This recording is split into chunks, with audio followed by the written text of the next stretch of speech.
राति 11टा साढ़े 11टा बेले प्राय 15-20 जन आसिकी आम घर आगे गंडगोल कले से मु घरे नी मो निर्वाचन मंडली रे प्रोग्राम थिला मु बाटरे फेरुली तार 45 मिनिट पर मु पहुंचिकी मुझे बुझिली कि सेमाने आसिकी जोर जबरदस्ती भाव में आम कबाट खोलिकी आम कैंपस भीतर को आसिकी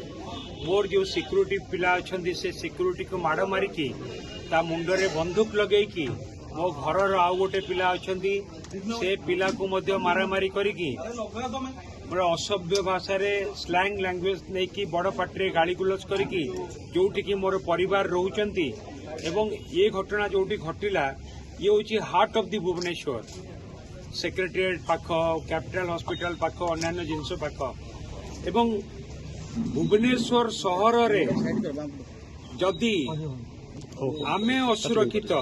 ताले भुवनेश्वरवासी केते सुरक्षित।